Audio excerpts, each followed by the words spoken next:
بسم الله الرحمن الرحيم. الحمد لله رب العالمين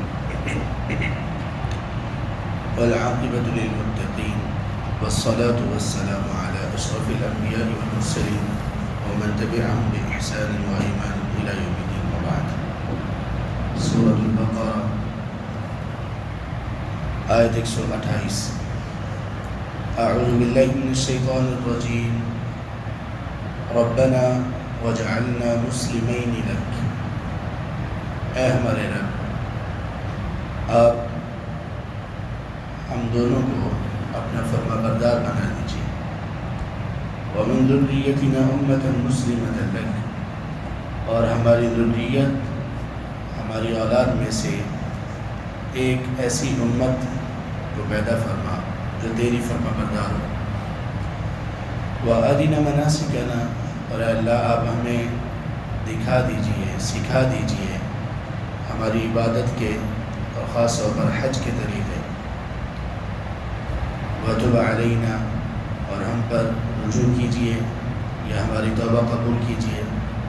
إِنَّكَ أَنْتَ التَّوَّابُ الرَّحِيمُ، یقیناً آپ بہت زیادہ توبہ قبول کرنے والے اور انتہائی رحم کرنے والے ہیں.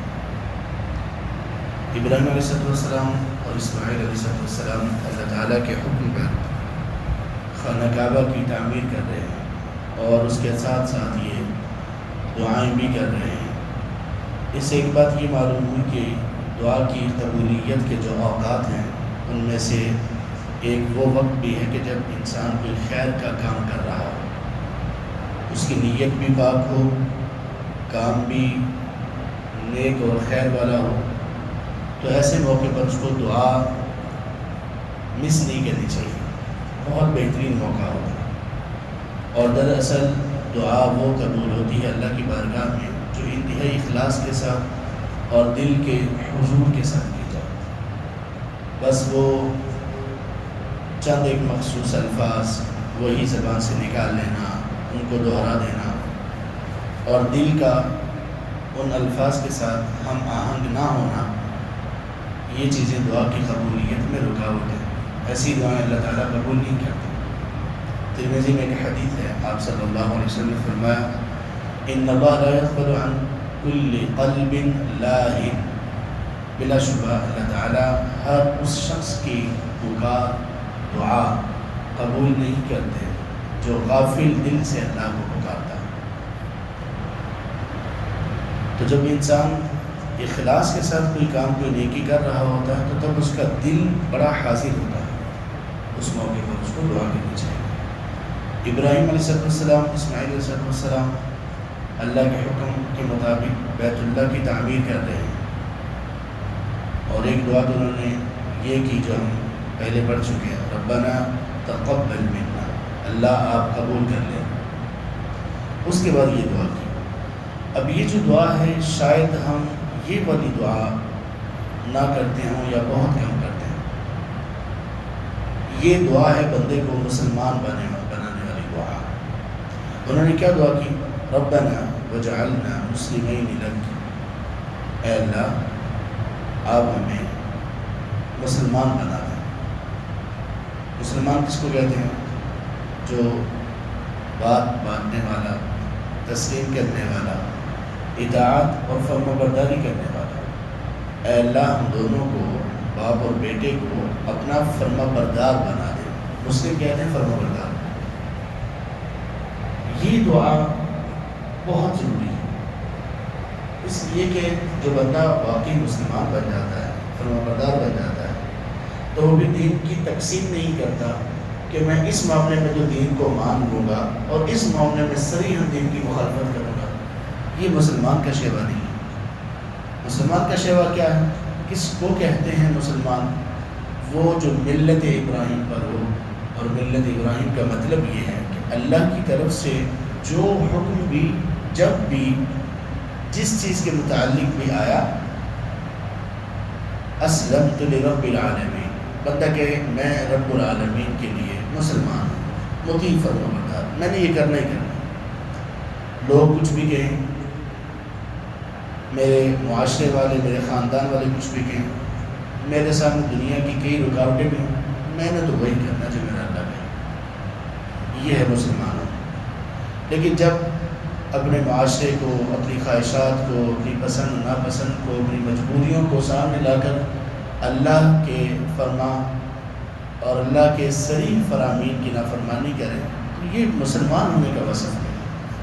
تو کہا اے ہمارے رب، اب ہم دونوں کو اپنا مسلمان بنا لیجیے، اپنا فرما بردار بنا لیجیے۔ وَمِن ذُرِّيَّتِنَا أُمَّةً مُسْلِمَةً لَكَ، اور اللہ ہمیں اولاد بھی ایسی نصیب کیجیے جو آپ کی فرما برداری کرنے والی۔ سبحان اللہ۔ یہ ایک باپ اپنے بیٹے کے لیے نہیں، اپنے پوتے پڑپوتے نسلوں تک کے لیے دعا کر رہا ہے۔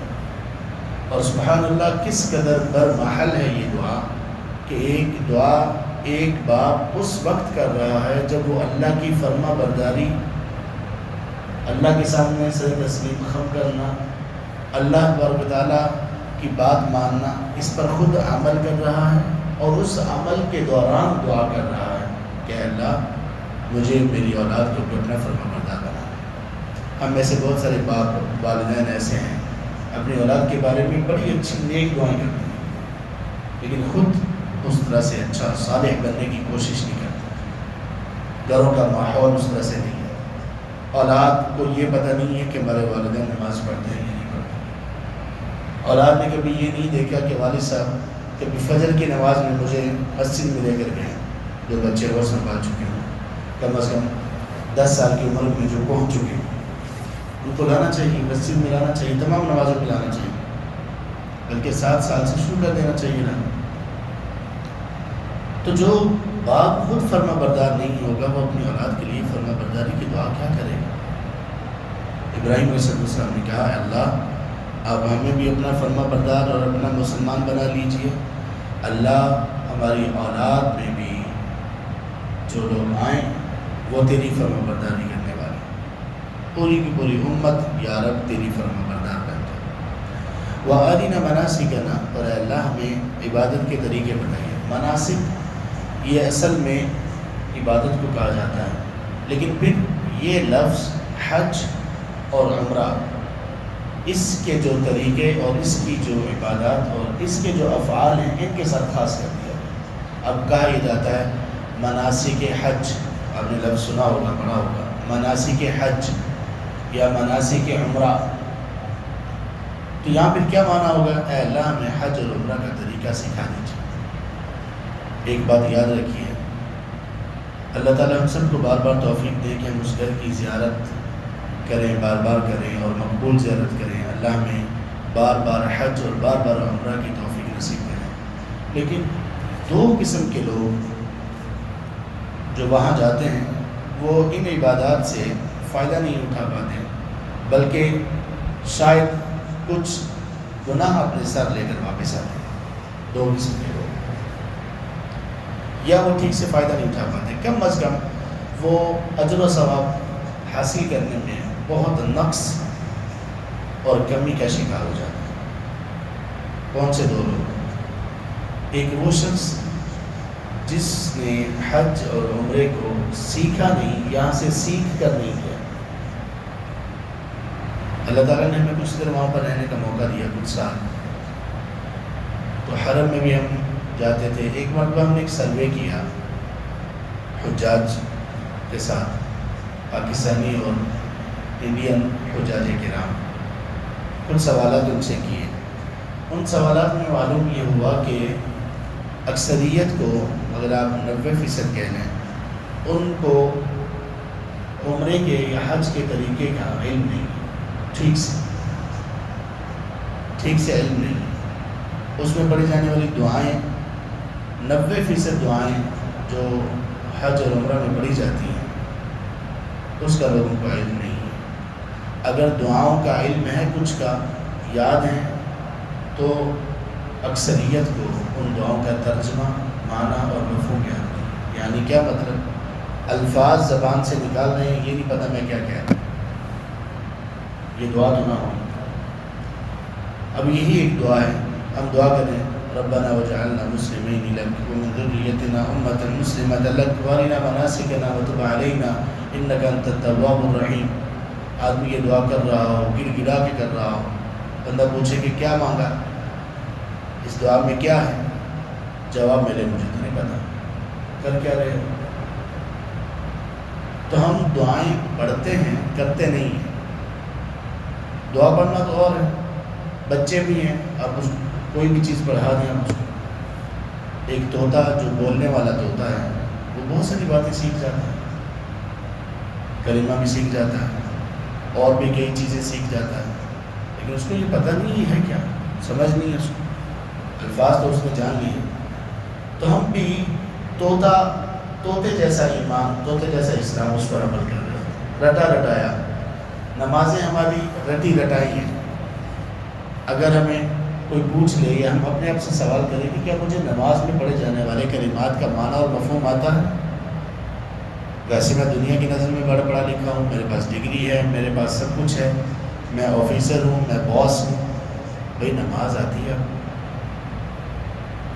آپ کو معلوم ہے کہ ایاک نعبد و ایاک نستعین میں اللہ تعالیٰ نے آپ کی زبان سے کیا عہد کروایا؟ المغضوب علیہم ولا الضالین، کیا آپ جانتے ہیں کہ ان سے مراد کون سے لوگ ہیں؟ کہ آپ تو ان میں شامل نہیں ہیں.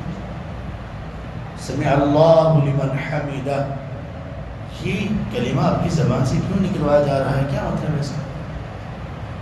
سبحان ربی العظیم، سبحان ربی الاعلی اور سجدہ اور رکوع کی دیگر دعائیں، وہ کیوں یہی دعائیں کیوں؟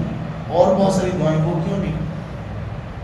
التحیات للہ والصلوات والطیبات، ان تین چیزوں میں کون سا وہ ایگریمنٹ ہے جو آپ سے کروایا جا رہا ہے؟ ہماری اکثریت کو نہیں پتا. نماز پڑھنے والوں میں اکثریت کو یہ نہیں معلوم کہ ان چیزوں کا معنی اور مفہوم کیا ہے. تو حج کرنے کے لیے جانے والے جو لوگ ہیں، عمرہ کرنے کے لیے جانے والے لوگ جو عمرہ سے ٹھیک سے فائدہ نہیں اٹھا پاتے، بلکہ کبھی کبھی الٹا گناہ لے کر واپس آتے ہیں کیونکہ ان کو معلوم ہی نہیں ہوتا کہ کرنا کیا ہے. ہم نے ایسے لوگوں کو وہاں پر دیکھا کہ جن کو یہ معلوم نہیں کہ صفا مروہ کیا ہے اور سعی کیا ہے. ایسی حالت کیا کیا جائے؟ لوگ اکثر وہاں پر احرام باندھنے کے بعد عمرہ کرنے کے لیے جانے والے حضرات، احرام جب وہ کرتے ہیں مرد حضرات، تو ظاہر ہے کہ طواف کے چکروں کے دوران اس کو دایاں کندھا ننگا رکھنا ہوتا ہے. اب اکثریت لوگوں کی ایسی ہے، پوری دنیا سے آنے والے لوگ، ان کی اکثریت ایسی ہے کہ وہ طواف کرنے کے دوران جو کندھا ننگا رکھتے ہیں دایاں، نماز شروع ہوتی ہے تو وہ کندھا ننگا ہی ہوتا ہے اور اسی طرح سے نماز شروع کر دیتے ہیں. حالانکہ یہ سخت ممنوع ہے کہ انسان نماز پڑھے اور اس کے کندھے پر کوئی چیز نہ ہو، کپڑا وغیرہ نہ ہو، اس سے سخت منع کیا گیا، لیکن لوگوں کا علم نہیں. اور اس طرح کی بے شمار چیزیں. اور حج کے موقع پر تو بس پوچھیں نہ کہ کیا حالت ہے، بس نہیں معلوم کہ لوگوں میں نام بنانے کے لیے یا اپنے نام کے ساتھ حاجی لکھوانے کے لیے ان چیزوں کا علم نہیں ہے جو کہ علم ہونا چاہیے. اب علم کس بات پر کا ہے، توجہ کس بات پر ہے، فوکس کس بات پر ہے؟ بس سیلفیاں لو، تصویریں بنواؤ، پیچھے بھیجو. اب جی حاجی صاحب عمرہ کر رہے ہیں، اب حاجی صاحب حجر اسود کو بوسہ دینے لگے ہیں، اب حاجی صاحب بیت اللہ کے سامنے کھڑے ہیں، مقام ابراہیم کے سامنے کھڑے ہیں، فلاں جگہ پر ہیں، فلاں جگہ پر. لا حول ولا قوت الا باللہ. جو عبادت گناہوں کو اس قدر دھو دینے کا ذریعہ تھی کہ اللہ کے رسول صلی اللہ علیہ وسلم نے فرمایا اس کے بعد انسان ایسے ہی ہو جاتا ہے جیسے اس کی ماں نے آج اس کو جنم دیا ہو. اس کو ہم نے تصنع، ریاکاری اور لوگوں کو دکھاوے کا ایک طریقہ بنا دیا، ایک فعل بنا دیا. دوسرا کام جس کی وجہ سے ایک عمرہ یا حج کرنے والا ٹھیک سے فائدہ نہیں اٹھا پاتا بلکہ دوسرے لوگوں کے لیے بھی مشکل پیدا کر دیتا ہے اکثر، وہ ہے انسان کا اپنی زندگی کے اس مرحلے، اس عمر میں جانا جب کہ بیچاروں کی ہڈیوں میں سخت باقی نہ رہے، چلنے کی وہ ہمت نہ رہے. اب یہ بندہ دوسروں پر ڈپینڈنٹ ہوتا ہے، دوسروں کے سہارے ہوتا ہے اور وہاں خود بھی تنگ ہوتا ہے، دوسروں کو بھی تنگ کرتا ہے. اور ہمارے یہاں یہ ٹرینڈ بنا ہوا ہے کہ دنیا جہان کے سارے کام پہلے کرنے ہیں، حج اور عمرہ آخر میں کرنا. جبکہ یہ سری نافرمانی جس بندے کو طاقت مل گئی، جس زندگی کے جس مرحلے میں اس کے پاس اتنے پیسے ہیں کہ وہ عمرہ کر سکے اور گھر میں پیچھے راشن واشن سب چیزیں موجود ہوں گی، تو اس پر فرض ہے کہ وہ عمرہ کرے، لازم ہے اس پر عمرہ کرے۔ اور اسی طرح جس بندے کے پاس اتنے پیسے آ گئے کہ وہ حج کر سکے اور اس سے پیچھے گھر میں خرچہ بھی ہو، اتنے دنوں کا کوئی مسئلہ نہ ہو، تو پھر اس کو حج کر لینا چاہیے، اس پر فرض ہے۔ لوگوں نے کہا نہیں، بچوں کی شادیاں، بیٹوں کی شادیاں، بیٹیوں کی شادیاں، ان سے فارغ ہو کریں گے، یہ ہمارا رواج ہے، یہ اسلام کی تعلیمات نہیں ہے۔ تو کہا وَأَرِنَا مَنَاسِكَنَا، اے اللہ آپ ہمیں حج کا طریقہ، عمرے کا طریقہ سکھا دیجئے، وَتُبْ عَلَيْنَا، اور اللہ ہم پر رجوع کیجئے، اللہ ہماری طرف توجہ کیجئے، گناہوں کو معاف کر دیجئے۔ یہ ہے اصل میں گناہوں کی معافی کا طریقہ۔ بندہ نیک کام کر رہا ہے، صالح کام کر رہا ہے، اچھی دعا کر رہا ہے، اور تب یہ دعا کر رہا ہے کہ اللہ توبہ قبول کر لیجئے، اِنَّكَ أَنْتَ التَّوَّابُ الرَّحِيمُ، اے اللہ بلا شبہ آپ بہت توبہ قبول کرنے والے، رحم کرنے والے ہیں۔ دعا کی قبولیت میں جو چیزیں مددگار بن جاتی ہیں ان میں سے ایک چیز یہ بھی ہے کہ اللہ تعالیٰ کی صفات کے ساتھ اس کو پکارا جائے، اے غفور الرحیم مجھے معاف کر دے، مجھ پر رحمت فرما، اس طرح کر کے مانگا جائے۔ اے تواب الرحیم میری توبہ قبول کر لے، مجھ پر رحم فرما۔ اللہ کی صفات کا ذکر کر کے اللہ سے مانگنا بہت بڑی چیز ہے۔ اللہ ہمیں واقعی حقیقی طور پر اپنا مطیع اور فرمانبردار اور حقیقی مسلمان بنا دے، آمین یا رب العالمین۔